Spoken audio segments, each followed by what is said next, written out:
If you're new to being a puppy owner, or if you want a little refresher, I've put together 4 more super handy tips and pointers. Some are tips, some are facts that are good to be aware of. They're not in any particular category, so it's a bit of a random mix. But then again, raising a puppy is multifaceted, and in today's video I'll share some things that are great to keep on your radar.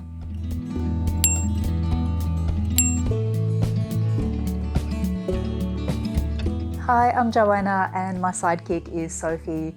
If you're interested in all things Goldendoodle, Groodle, Doodle dogs, consider subscribing to my Goldendoodle diary. It really does make a big difference. And if you find value in this video, don't forget to leave an encouraging thumbs up. Now let's jump back into it.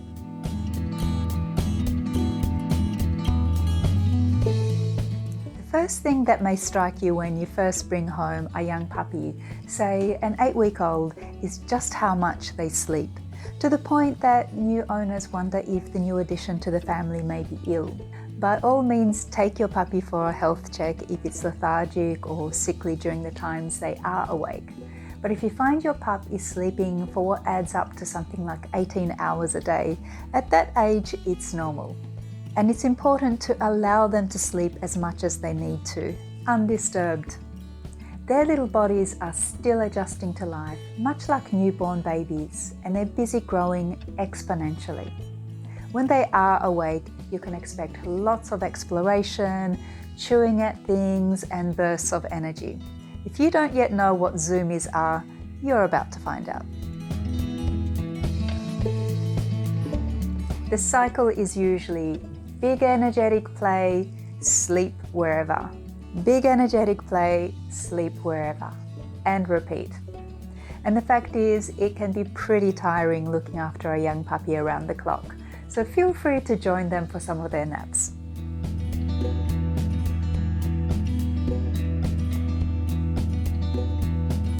When it comes to noises, lots of dogs can tolerate hearing vacuum cleaners in use or kids yelling. But when a super loud thunderstorm hits or if fireworks go off nearby, many have a very fearful reaction.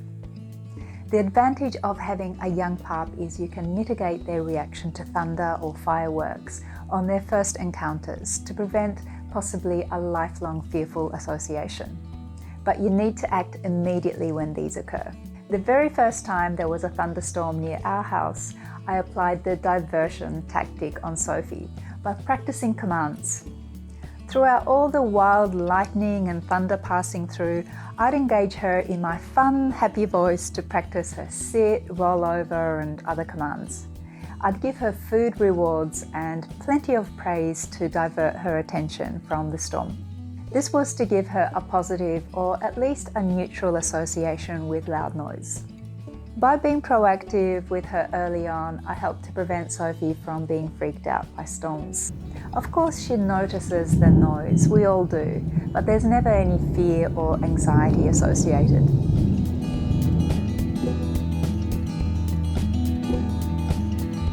One other thing I have to say about thunder and very loud noises, the puppy often looks to the owner for cues as to how to react.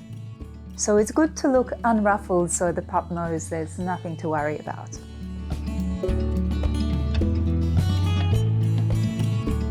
This is a tip specific to Goldendoodles, Doodles and long-haired breeds. Even though I've spoken about using a trimmer before, and I made a whole other video about this, there's a little hack I spontaneously discovered only last week, so I thought it's worth sharing. Now, little pups may not be ready for a full coat clip, but there are parts of the body where the coat gets overgrown very quickly. The part that especially comes to mind is in front of the eyes. As we know, puppies are very wriggly and you may not be comfortable using scissors to cut the stray hairs in front of the eyes. The alternative is to use a little battery-operated trimmer, just like this one. But because the trimmer buzzes when it's on, it can take the pup some getting used to. In fact, my grown-up Sophie still isn't a fan of me using the buzzing trimmer in front of her eyes. Well, the last time I went to trim this area, I didn't switch the trimmer on at all. I ran the little comb guide along the hair and realized If I give it a little push, it goes through and the blade directly behind the comb still cuts the hair. Obviously not as easily as if it was switched on, but it works surprisingly well. If you have a little trimmer, give it a try.